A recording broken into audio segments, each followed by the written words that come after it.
wife's name. I guess I've been called worse. That's okay.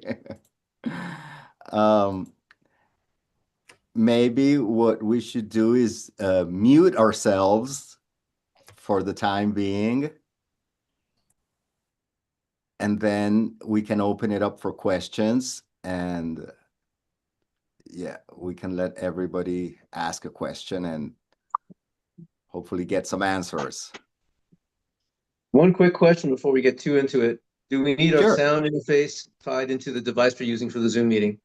No, not at all. Not at Okay, all. It's all cool. good. Yeah, today we're going to be talking more about, actual practice routines and how to be efficient with your practice time. So, there's really not too much playing going on at the moment for now. I guess. What do you say, Juan?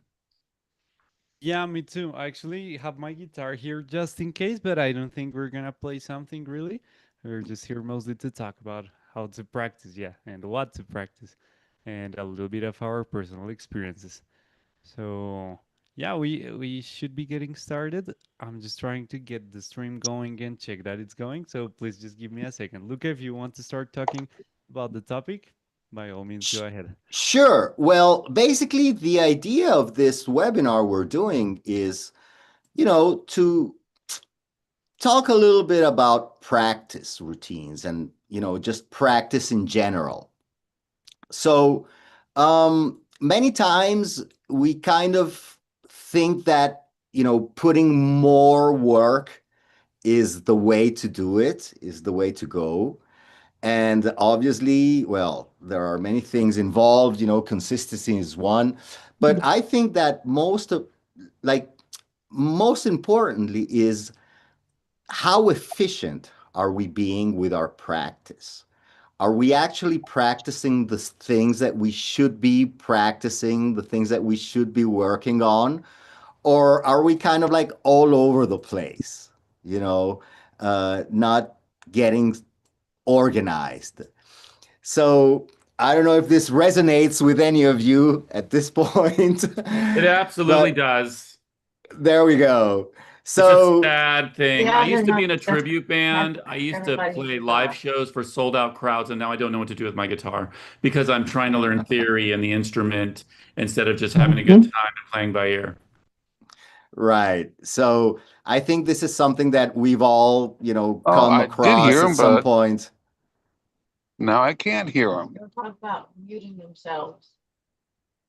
Can you hear us? Raise your No, I hand was if you can trying to hear get us.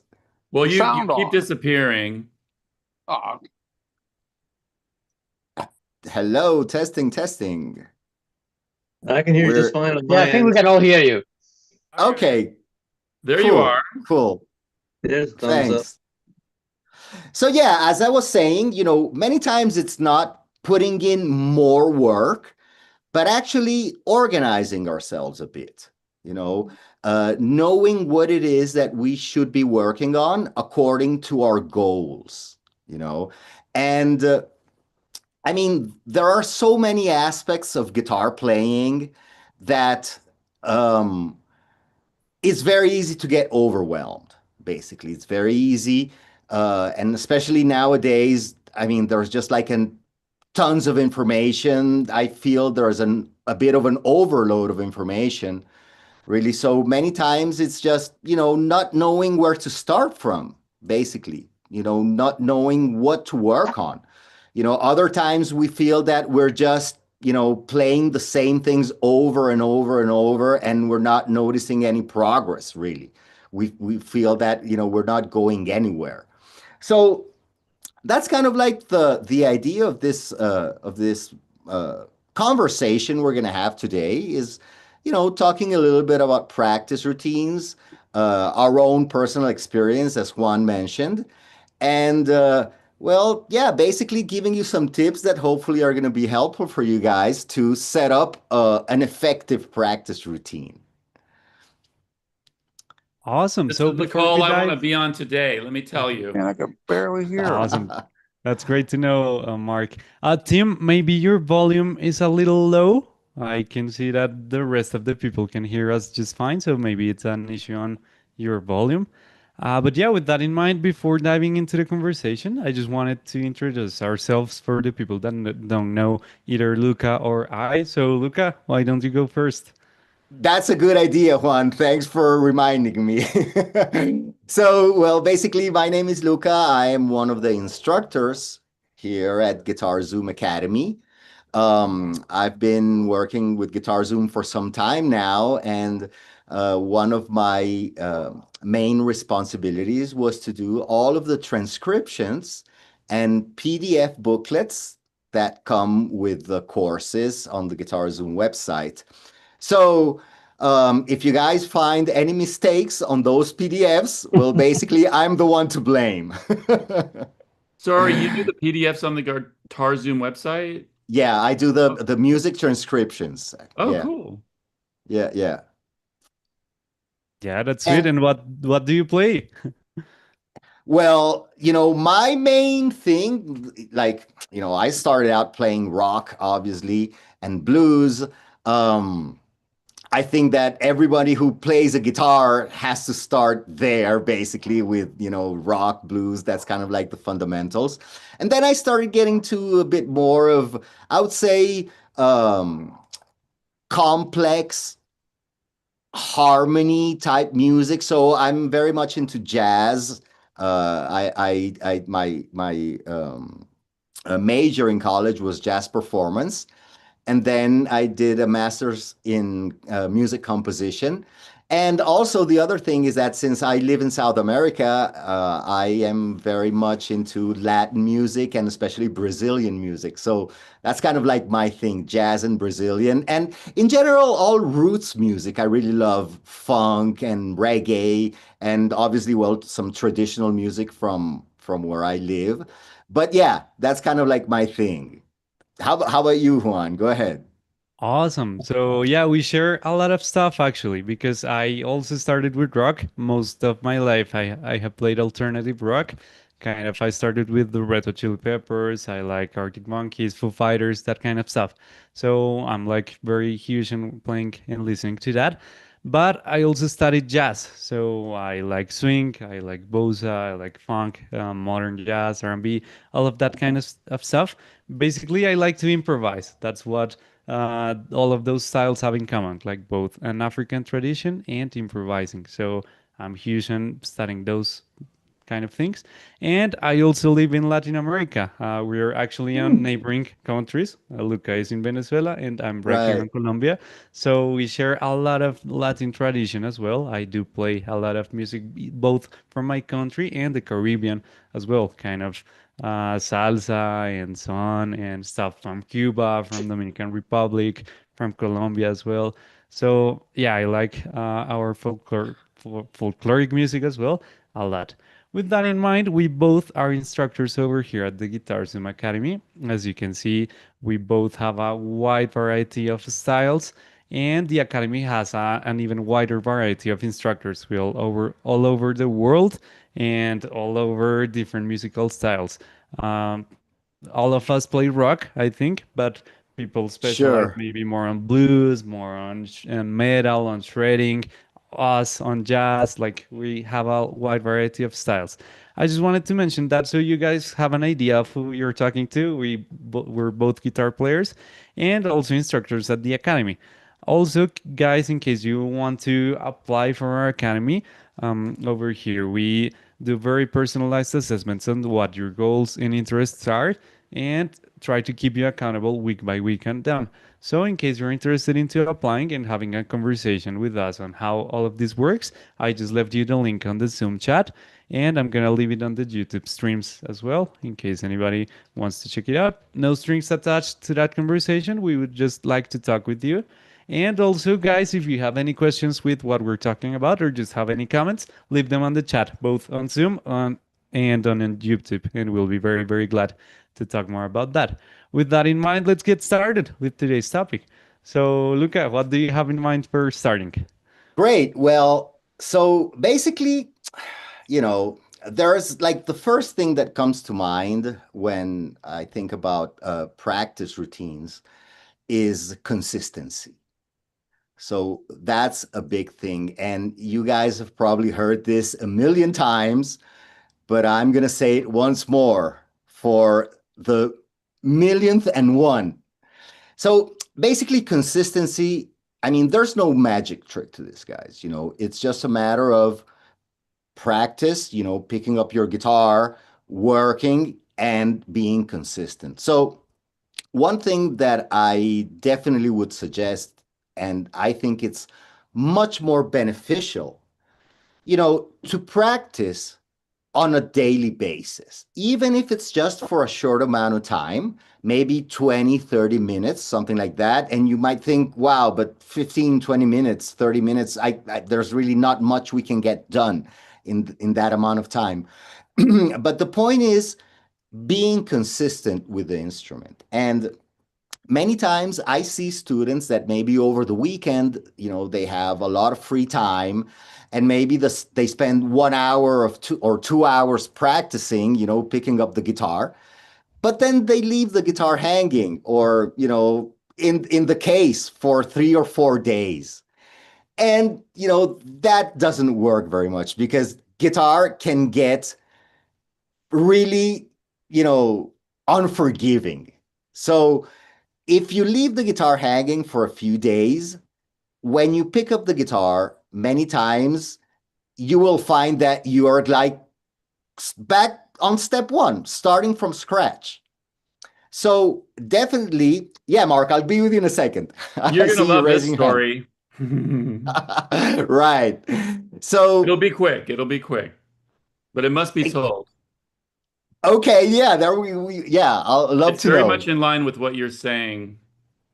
Yeah, so definitely consistency is the key. So now, one thing that I tend to do a lot is, you know, take one day off. And that can be even beneficial at some point. You know, maybe work throughout a 6-day plan, a 6-day-a-week routine, and you take one day off. And when you come back to the instrument, you know, you're going to have a new perspective. You're going to be more fresh, basically. So what I would definitely suggest is, number one, picking up your instrument at least 6 days a week, okay? Like one day after the other, okay? So try not to leave too many days in between, right? So consistency is the big thing here. Sorry, and again, even if it's just for 20 minutes, that's going to be way, way more beneficial than practicing like for 3 or 4 hours over the weekend, and then you leave the guitar hanging for 4 or 5 days or whatever. And, you know, taking that day off, maybe that day you can dedicate it to listening to music or just noodling, basically. Or if you're into songwriting, maybe, you know, work on the songs that you want to learn. But that has to be something different from your regular practice so that you can keep your motivation up and it can be fresh, if that makes any sense at all. Juan, do you have anything to add up to that? Yeah, definitely. I agree on just saying that consistency is key. Hold on, I just need to mute the mic from somebody. I'm not finding the user, but no worries. So what I meant is that, yeah, consistency is absolutely key. I was thinking of that not only on my personal guitar progress, but also I work out at the gym. And this week I've been really busy. Like I've had some studio sessions and I'm here and there and working on GuitarZoom as well. So I'm all over the place. I usually go 6 days a week to the gym, a little bit more than an hour long workouts. But this week it's been really hard to keep that consistency. On Monday I almost didn't go, but I said, hey, I've got like 40 minutes. I can do 3 exercises really heavy, and that can be more than enough, not only to keep my strength and my progress going, but just to keep my momentum going. Going even those 40 minutes might be more beneficial than not going at all. That's actually something I'm thinking for today as well. I would love to go to the gym, but my schedule from here to the end of the day is really packed, so I don't think I really can go. But doing some body weight exercises for me on a quick 30-minute workout here at the park or something might be more beneficial than not doing that at all. So yeah, those little bursts of time really help you build that momentum on the long run. And also, I just feel it's a psychological thing as well. Like if you really see yourself as somebody who shows up, it's gonna be easier to show up down the line, and you'll also feel better with yourself about showing up. Because if you don't, you'll feel like you're losing time with all of those sessions that you missed. So definitely, even if you can only do 10, 15, 20 minutes a day, that's gonna be more than just waiting for the day that you can actually put in an hour. Those little bursts really accumulate over time. So yeah, I definitely agree on that one. I had another idea, but I forgot it. In the meantime, I just would like to listen to Mark, to his little story. Yeah, go ahead, Mark, please. Yeah, so I learned really fast that when you get serious about guitar and you start working on technique levers and scales in groups of two, three, working with the metronome, this is when you're getting serious with guitar and not just, trying to play cowboy chords or bar chords and songs by ear. What I didn't realize was that I was not practicing as you said, is it Tim or what's your name? GuitarZoom? Luca, is it Luca? Are you Luca? Yep, I Oh, am. Luca. I didn't see your name on anything. So, anyway, Luca was mentioning that you have to be consistent. And what I Yeah, also learned is that when you are playing, technique levers like groups of three or four with a metronome and you're speeding it up and you think you're shredding, you think you're really going at it.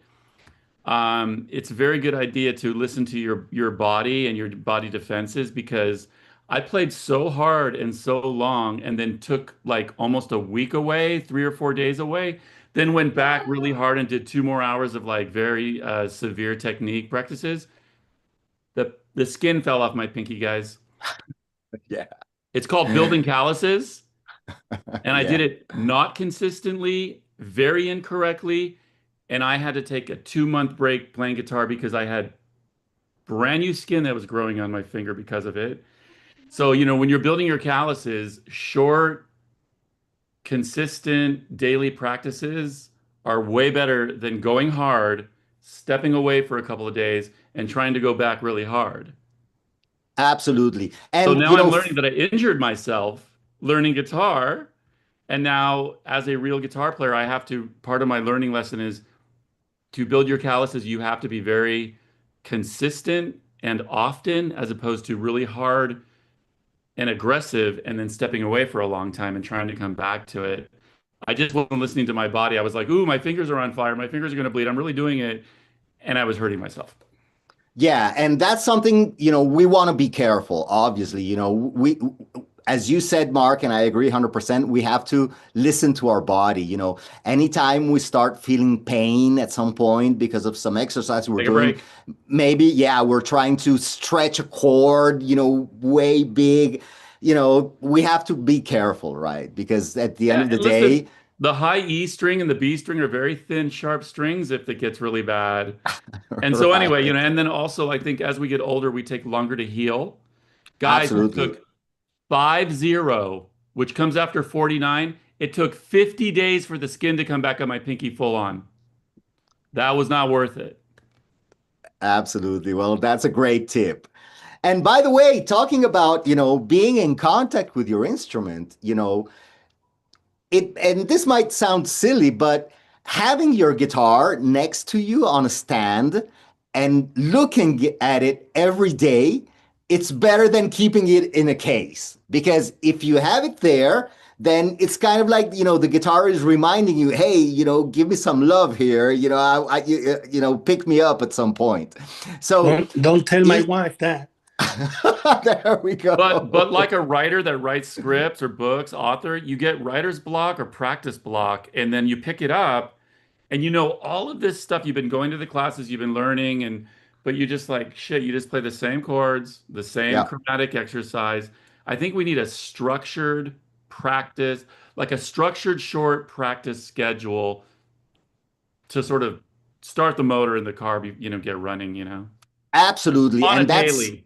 And that's something that we're definitely going to talk about Cool. today. So, you know, I think that there are different types of practices, so to speak. For me, I can think of three, basically, you know, right from the top of my head. So the first type of practice is just a maintenance practice. You know, it's something that we do every day, you know, and it's things that we already know how to play. Okay. We're not, you know, studying something completely new, but it's just something that keeps us going, you know, kind of like to keep our chops up, which is something that we can do maybe as warm-up exercises, for example. So if you feel comfortable with practicing scales, if there's a particular scale that you are familiar with, you know, like a pentatonic scale or major scale, whatever, you know, you could take that as a maintenance type of practice. And, you know, for each one of these types of practices, there's a different mindset as well we can go into, right? So again, the maintenance type of practice is something that we already know how to play. It's just to keep our chops up, and it's something consistent that we do basically every day. So that's one type of practice. Now, a different type of practice is basically studying new material, studying something completely new from scratch. So the mindset here is going to be different because it's going to be something that's going to take us more time. Okay. Maybe we're not going to see the results as fast. So being aware of that is going to keep sort of like our mind at ease because, you know, one of the things that we always want is to progress like super fast. But, you know, if it's something completely new that we're learning, that's going to take some time. You know, it's going to take a different type of work. So keep that in mind. Don't be so hard on yourself all the time that, you know, things have to come out immediately. That's not how it works. So, you know, having that mindset, you know, and kind of like, you know, making peace with ourselves, knowing that, okay, this is something new. I've never worked on this before. So this is going to require a different approach than just some basic maintenance practice, so to speak, just to keep, you know, our chops up. So that's another type of practice.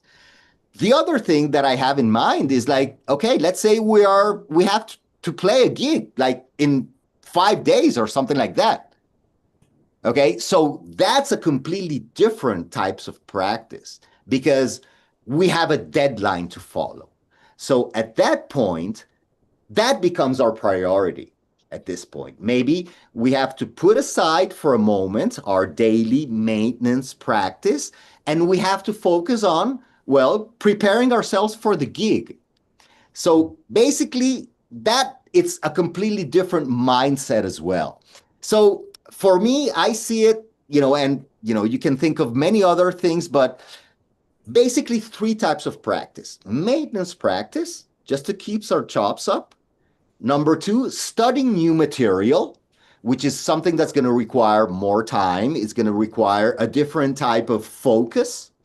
And then when we have kind of like a deadline to follow, that's a completely different mindset. So if I have to learn 20 songs in 5 days, well, I better focus on that, basically, you know, and set aside the other things. So that's something for me important. You know, understanding what type of practice are we focusing on, are we trying to achieve? The next part of that is setting up some goals. Yeah, Mark, go ahead, please. So as I'm listening to you, and I also listen to what I said, one of my biggest problems is I always play, when I go to play my scales or whatever, it's always in the exact same key.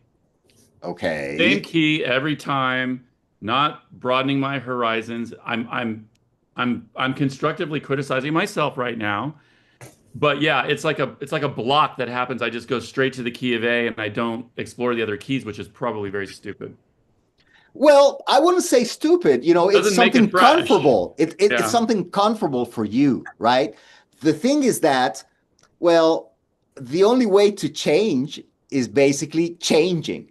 You know what I'm saying? So we have to kind of have that discipline. And okay, maybe you're comfortable playing in A, like A minor pentatonic scale is something that, you know, you're super comfortable with. That can be the first part of your practice routine. You know, warm up with that scale, but then start exploring something different. So that, I mean, you're not going to feel like you're playing the same stuff over and over and over, you know.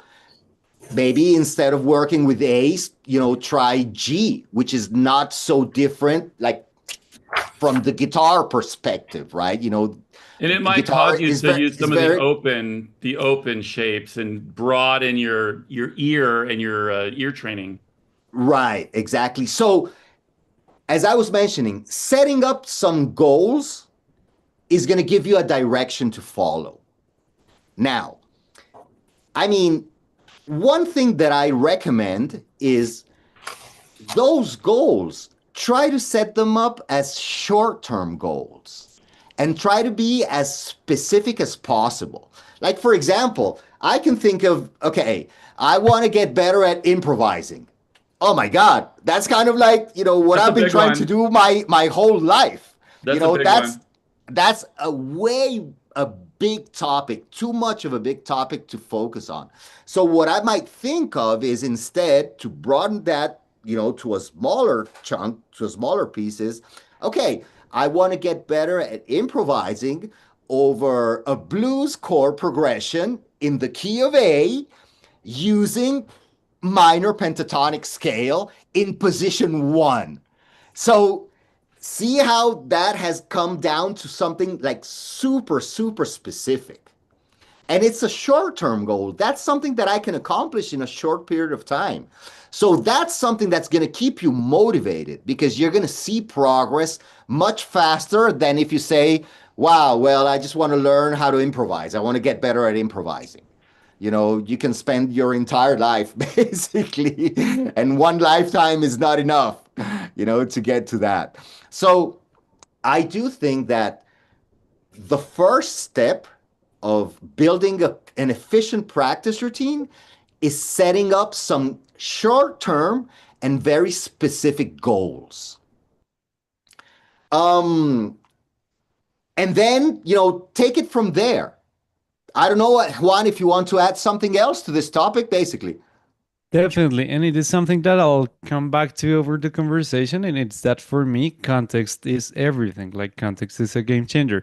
You can work on your pentatonics or whatever scale you're working on. But what's the use of that? Like, why are you studying that? Is it for a song? Is it for a piece of music that you're writing? Why do you need this stuff? So first, maybe try to ask yourself, why do I need this specific resource? If you need a specific pentatonic in a specific key, maybe it's because you need to play a song which is in that key. So I just thought of that because of Mark's comment. If you always practice the same key, it's because you're maybe not working on a very broad repertoire. So what happens if you pick maybe 2 songs to work on that are on different keys? Maybe one is on A minor and another one on C minor. That way you'll have very different scales to work over with for a very specific purpose, right? The purpose can be, I don't know, playing either a solo over these tracks or a melody or trying to write a riff or just get a better understanding of the framework these songs work on. But yeah, that's just to say for me, context is everything. It's obviously important to know what to practice and maybe do some exercise for your technique and your theory knowledge and all of that. But that's only useful if we go into a context and apply it. Here's an analogy I always use. Maybe some of the guys have heard me say this before, but I always compare us guitar players as athletes and musicians in general. Absolutely. So 100%. yeah, I think of that because we need to work on our technical stuff to get stronger, right? So if we are a striker on a soccer team, we need to work on our sprinting, on our endurance, our leg extensions to have a very strong shooting, like all of this technical stuff, even our balance, very, very technical stuff at the gym and at the pitch. But it only is useful if you're a striker. We need to score a goal on a match, right? So we need to actually play matches in order to use all of this. We still need to work on all of this, but the whole point is to be able to score a goal the best way we can. Same thing here. We can work on our scales, on our arpeggios, on our chords, on our theory, on our fretboard, everything we need, but it's only useful if you use it here, depending on your specific goal, of course. If you want to solo, study your scales and study your improvisation skills to work on a solo. If you want to write music, maybe study your harmony and your chords and your melody building to write a song. But don't forget about this aspect. So maybe lending this a little bit or grounding it to specific tips I would give to guitar players. It's try to have a very clear purpose. And initially, I would suggest split your practice time 50-50. Work 50% of the time on the technical stuff and 50% of the time on the context stuff. That's just a very broad and general approach I always suggest. Obviously, tweak it depending on what you want to do. Maybe you need to work more on your songs than on your technique. So work, I don't know, a 70-30 or something like that. But take into account these two things and try to not ever disconnect the technical stuff from a specific musical context. Otherwise, we'll be very good at playing scales up and down of the fretboard, but we can't really play a solo or write a melody or a riff. So we always need to incorporate context into that. And not only we need to, but it's just fun. Like, it's just fun to be able to play a song or to play a solo. So why forgetting the part of having fun of guitar if that's what brought us here on the first place? So those are my 2 cents on this. Like, context is everything. And with that in mind, I also wanted to incorporate another point that we had thought of previously, and it is that sometimes people, when practicing, spend a lot of time doing the same stuff. So on that matter, time doesn't always equal progress. Like, we can spend a bunch of time doing our Absolutely. pentatonics and our major scales and minor scales and whatever we can think of.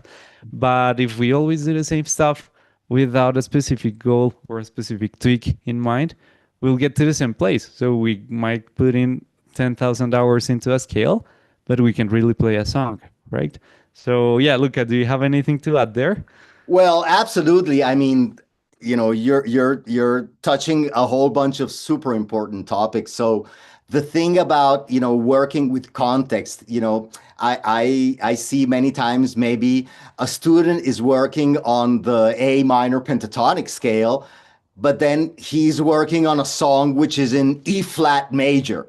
So it's like, there's no connection, it's really not a coherent thing. And that is something that's going to make your practice not efficient. So if it's a technical thing that you're working on, which can be, a specific key, look for songs that are in that key, be coherent with your practice, and the thing about us being athletes, that's 100% true. We are basically athletes for the rest of our lives. We are always, trying to get better, and we have to keep that maintenance up, practice time and those chops up all the time. So yes, absolutely. Context is super important. And basically, when we think about guitar playing, we can break guitar playing down into several different aspects, and they all can be studied separately. So, for example, one aspect can be technique, right? So by technique, I mean, it can be working on bending, or it can be working on vibrato or slides, all of those vocal techniques. Or it can be working on scales or arpeggios, or even chords, learning a new chord shape, maybe a different voicing of that chord, right? So that's all of the technical aspects of the instrument, which you can devote a certain amount of your practice time exclusively to that. So one of the things that I would suggest to do is write down, like on a piece of paper, all of the things that you are working on, and categorize them, put them into categories. What is this? This is a technical aspect. Another aspect can be fretboard knowledge, visualization, basically. So learning the notes on the guitar, that's a fretboard visualization process and a fretboard knowledge, knowing how the guitar works, basically. Or maybe connecting scale shapes across the fretboard. But before we connect the scale shapes, we need to work on them separately, right? So if we want to connect several shapes together, like the 5 positions of the pentatonic scale, okay, I want to ask myself, okay, do I know my 5 positions? Okay, before trying to connect them. So I want to separate that and work on something very specific. So I'm going to work on position 1 of the pentatonic scale for some time until I feel comfortable with that, and then move on to something else, move on to position 2, right? And then I can think of connecting the shapes. So one of the things that I get asked a lot is, wow, how I feel I'm stuck playing in one single position. How do I break away from playing in position? Well, basically, the way to do it is by doing it. So instead of working on your scales on kind of like a vertical level, think more of a horizontal level. So maybe just take the first 2 positions of a scale and just work on single strings, right? So limit yourself, okay? You have a backing track and maybe take a simple backing track at first. That's another thing. Sometimes, we take a backing track that has 1,000,000 chords and, we have to focus much more on, chasing those chords than being able to connect the positions. So what is it that we're working on? So if we want to work on connecting positions, then don't choose a backing track that has 1,000,000 chords. Just pick something which is simple that can keep you focused on what it is that you actually want to achieve, right? So connecting shapes, that's another aspect of fretboard visualization. Another great thing that you can do, which sometimes doesn't even require a guitar. So maybe if you're on a train or whatever, going to work or something, try to picture, the instrument in your mind. Try to see where you go, where the finger should go when you're working on a position. Or maybe you can have some blank charts of chord charts, like the 6 strings of the guitar. And without the guitar in hand, fill in the spots where, the notes go. So that's something that, can help you to visualize the instrument, to understand better how the fretboard works. So we've got technique. That's one aspect. We've got fretboard knowledge and visualization. So that's another aspect. Then we've got real world practice, okay? So using backing tracks or just working on chord progressions, soloing, improvising, that's something completely different than the technical aspect and the fretboard visualization. They're all connected, but it's something that you can study separately, right? That you should study separately, I think, right? So again, limit yourself and try to be as creative as possible. And this comes down to many times when we practice scales, for example, going back to the technical aspect, we tend to practice them always the same way, like from the lowest note of the 6th string up to the highest note on the E string and coming back down. Chances are that when we're going to start improvising, what we're going to do is start by playing the scale from the low note up to the high note, because that's what we've been practicing. So at the end of the day, we're going to play what we practice. So one thing that I always suggest to do is, for example, if you're practicing a scale position, most of our soloing is going to happen on the top 4 strings. Like I would say 80% of the time. that's kind of like where our framework is going to be to improvise. We can definitely use the bottom strings as well, but our soloing is not going to happen so much on that register of the guitar. So one way to practice the scales, which is a bit different, is make sure to practice them just on the top 4 strings, because at the end of the day, that's where most of our soloing is going to happen, right? So again, I'm going back to what Juan was saying, putting in context an exercise that I'm doing that's going to allow me to approach a real world situation. That's one thing. Another thing, you can just pick a random note within the scale and just play the scale from that note, going up, coming back down, and then going back to that same note. And that's really going to let you know if you actually know the shape.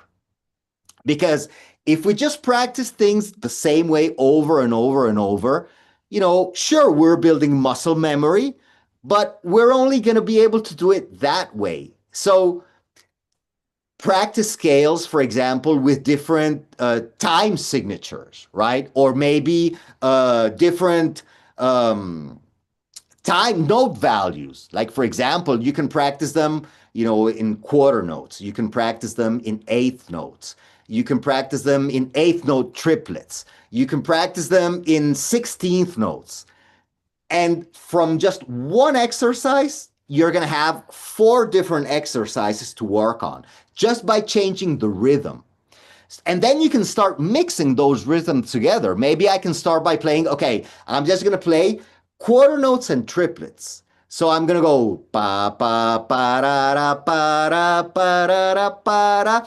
And that's going to sound way more musical, than just playing the scale up and down and up and down. And we're going to get bored after a while from that. So being creative with your practice, at the end of the day, it's music we're talking about, So let's make our practice as musical as possible, and let's try to be as creative as possible with our practice. So that's another little tip there for you. So we're talking about technique. We're talking about fretboard knowledge. We're talking about real world practice. Then another aspect can be, learning songs, obviously. That's a different thing.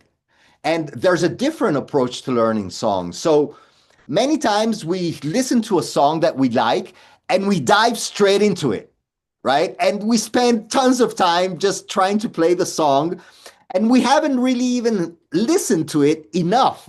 So like the first step for me when I want to learn a new song is like, I'm going to listen to it 1,000 million times before I even pick up the guitar and try to figure it out.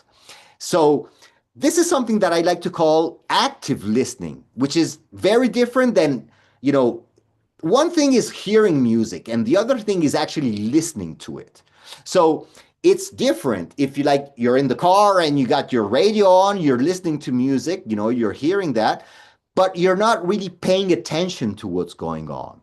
So part of your practice routine could be, actual active listening, listen to a song, focus on it, think about, okay, what is the structure of the song? Okay, there is an intro, then there's a chorus, or there's a verse, and try to learn the song, not on the guitar, but in your mind, memorizing the parts of the songs. So that would be step 1.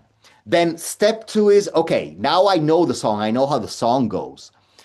What are the chords in that song? What is the riff? Okay, so can I actually play those chords on the guitar? Can I actually make those chord shapes, right? Can I make all the strings sound nice and clean? So I'm focusing on another aspect. And then step 3 would be, okay, now can I make the chord changes in time, right? So there's a roadmap that you can follow, as opposed to just jumping in and maybe looking for some tabs and trying to figure out the song. It's just, it's not going to be a waste of time, obviously, because everything that you do with the instrument is valid, but it's not going to be as efficient. you know? So that's another aspect, learning songs. And it's completely different from technique. It's completely different from fretboard visualizing, and it's completely different from real world practice. The other great thing about learning songs is that maybe the song is going to tell you what it is that you need to practice on a technical level. Let's say, for example, a song has a lot of hammer-ons and pull-offs. There's a riff, and you're struggling with that. So maybe, okay, now it's time to work on just hammer-ons and pull-offs, because that's what the song is asking for me to do, right? So, learning songs is a great way to go, but again, be as specific as possible. And if there's a part where you're messing up, it doesn't do really good to just play the same part over and over and messing it up over and over. Basically, you're kind of like practicing messing up. You know what I'm saying?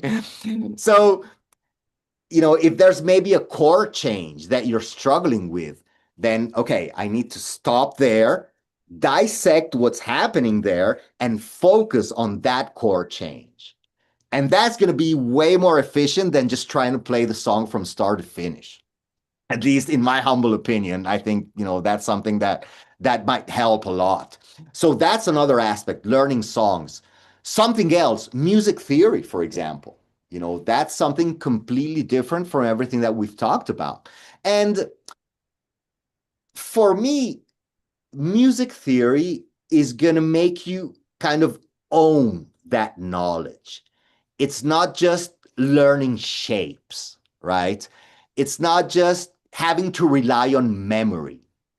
When we understand why things are the way they are, we can basically figure them out. We don't need to rely so much on memorizing.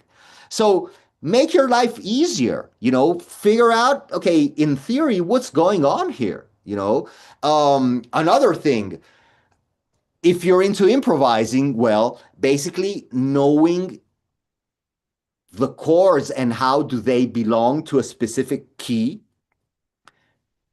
it's fundamental to know, okay, what scale can I use over these chords? I have to analyze a bit the chord progression to know what it is that I'm going to use to improvise over that. So that's another great aspect of music theory. Songwriting, if you're into songwriting, knowing about chord progressions, knowing about how one chord moves to the other, why the dominant chord sounds so unstable and wants to move real quick to another chord, right? So having that knowledge is going to be, super helpful, 100%. And I know music theory can be a bit, I wouldn't say boring. I'm a music theory nerd, basically. I love music theory. But, it's going to make you definitely just a more complete musician if you know some music theory. So devote some time to that as well. And again, if you're working with other musicians, it's going to give you a common language to speak, knowing music theory. So, you can direct your own band. Okay, let's do this. Let's talk about, okay, let's play a shuffle rhythm as opposed to, let's play it in 12/8 as opposed to 4/4. Knowing that terminology is important as well. So music theory is another big aspect that we should work on. What else? Ear training. That's another thing. Many times we forget to work on ear training.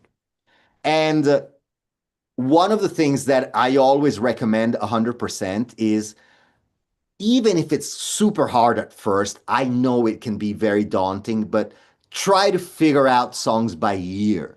Even if you have the tabs, put some effort in trying to figure out things by ear, and then you can use the tabs to check yourself to see if what you heard is correct. So use the tabs, as a check, basically, as something that's going to help you know if you're doing it correctly, if you're figuring out stuff the right way. Another thing is that there are like a million apps around, for ear training, like just interval training or recognizing chords. And that's something that you can do like for 5 minutes a day. You know, every day, it's not going to take you tons of time, you know, just 5 minutes. Put some ear training into your practice routine. That's something that's going to, you know, definitely help tons, 100%. So that's another thing. Maybe reading music, you know, learning how to read music. So that's another aspect. So again, guitar playing is made up of many different things. So make a list of all the things you're working on and put them in that category. Okay, this is technique. This is fretboard visualization. This is music theory. And then you can set up a practice routine and you can say maybe, okay, today I'm going to work on technique and soloing, for example, real work playing. So you've got a plan for today.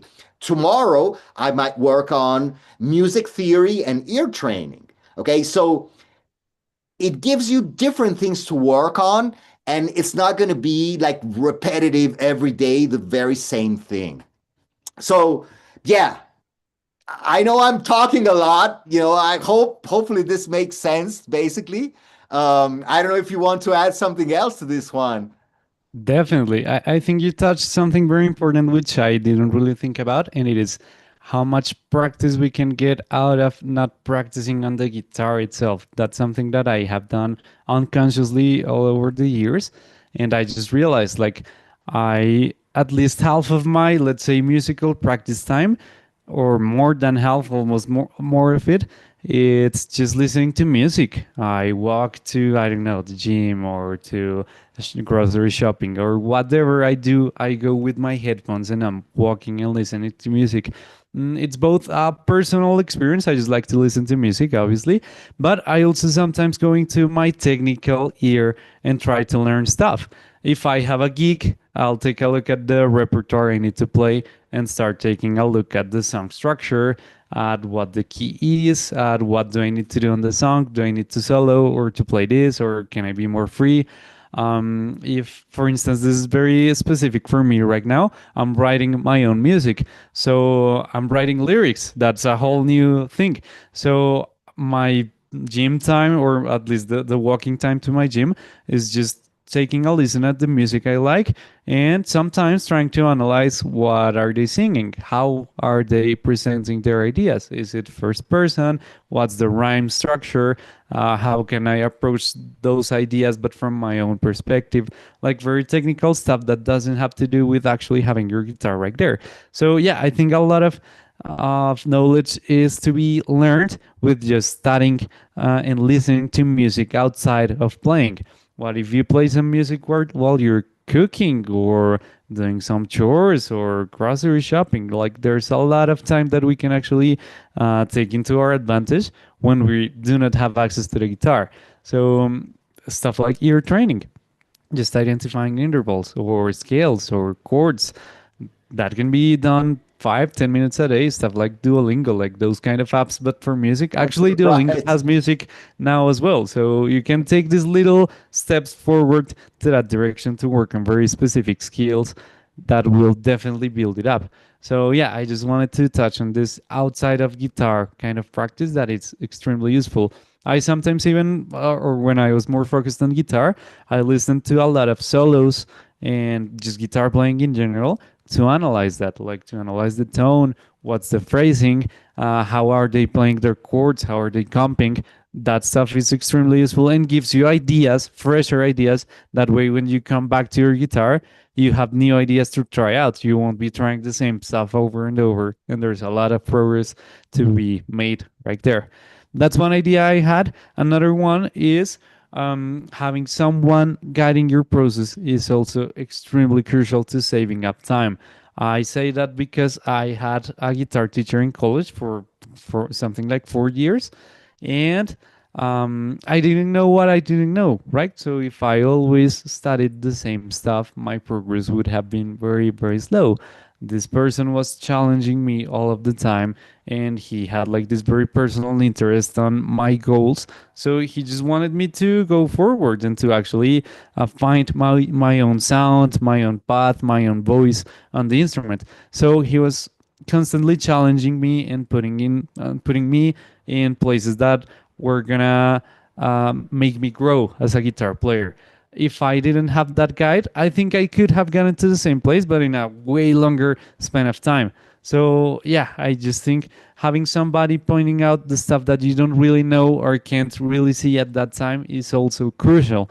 And we see that right here all of the time as instructors. Very little tweaks, very little comments on feedback. I don't know, you're placing your hand this way, maybe try it this way. From that stuff to, I don't know, change your practice routine this or that way, or focus on this.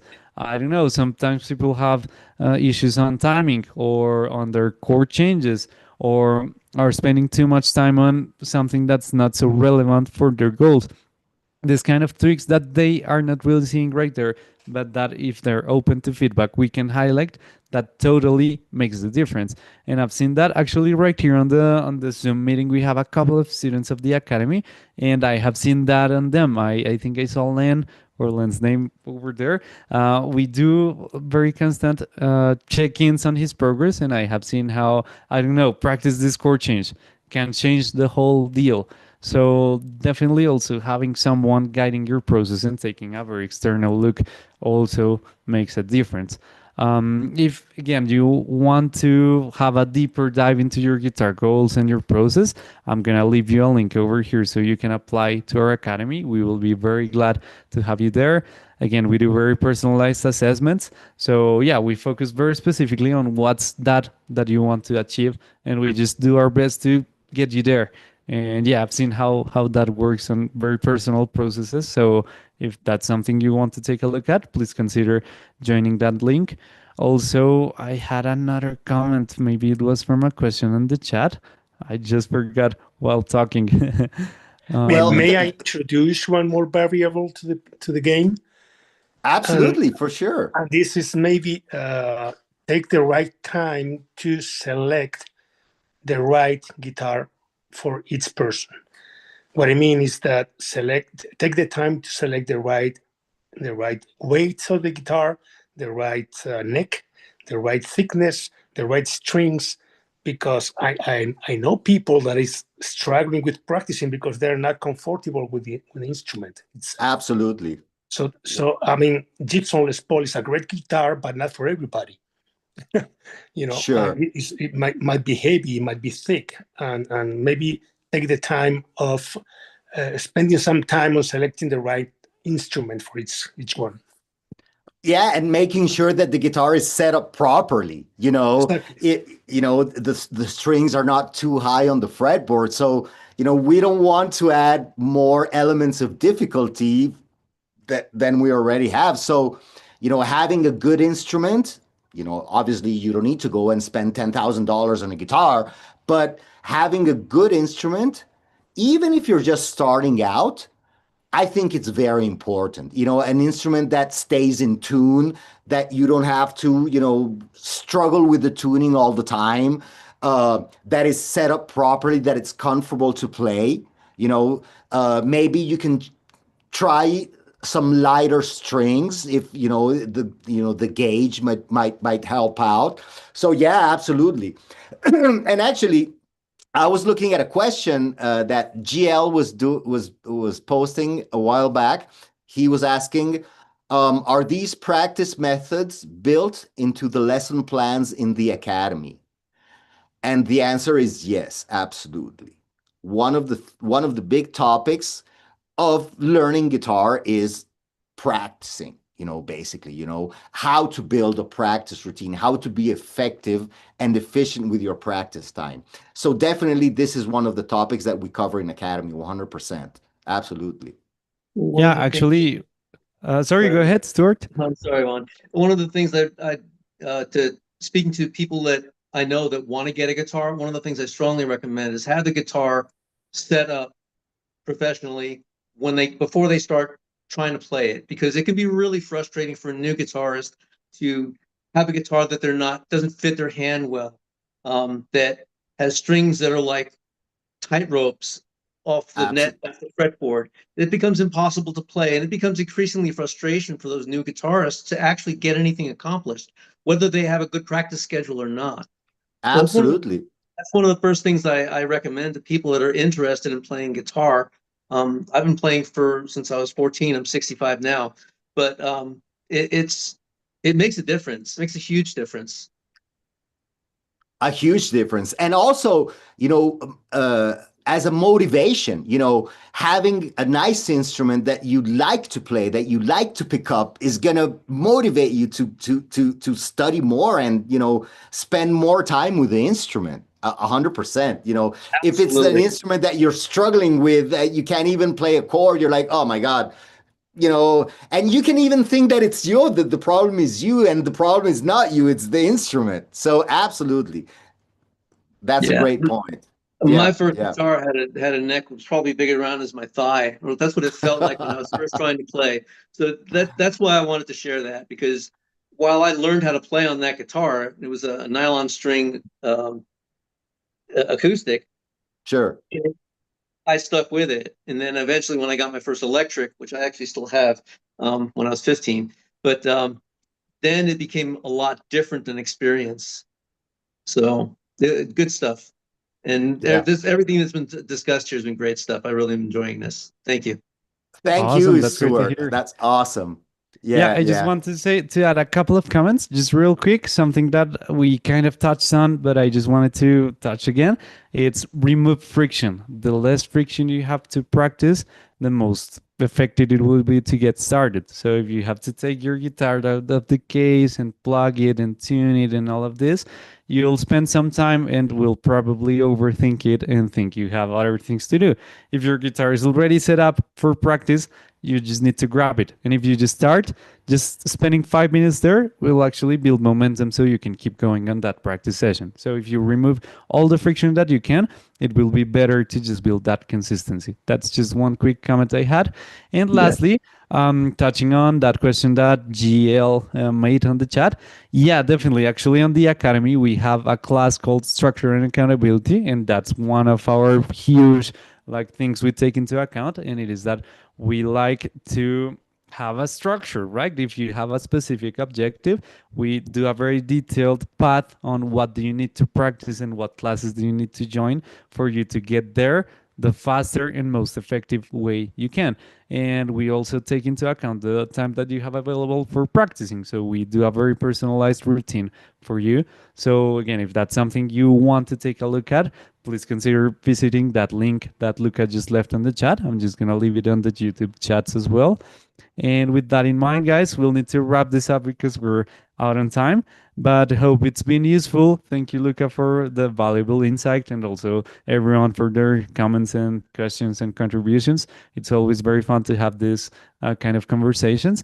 We'll definitely keep having this kind of conversations going. So we'll post them on our social media and on our school community. So in case you're interested, please be checking them out. And we'll talk with you soon, guys. Okay? Also, lastly, I just wanted to invite you guys to join our free community as well. I'll leave the link over here real quick. Again, that's a free school community, and we're doing 2 live classes over there weekly. So there's actually one of them going to be happening tomorrow. So in case you want to take a look, by all means, you're welcome there, and we'll be very glad to have you there. So yeah, that's all I have to say. Luca, do you have anything else to add? Well, just basically, thank you all for being here. It was a pleasure for me to, chat a bit, share my thoughts. And thank you, Juan, for joining me today with this webinar. And we're going to be hosting more of these. So stay tuned. Please, feel free to check out the Academy. I'm going to post the link again. And this is kind of like the type of discussions that we have, during the Academy program. So this was kind of like a little snippet of what you will have available on a regular basis, if you're interested in joining Academy. Again, yes, Mark, I am one of the instructors. Juan is also one of the instructors. Yes, absolutely. It's 8 of us. So, it's plenty of information to share. So again, thank you all for being here. It was a pleasure for me. I hope this was helpful for you guys. And well, I hope to see you soon, guys. Take care. Definitely. You too, Luca, and everyone. Have a good one. Thanks, guys. Stay on.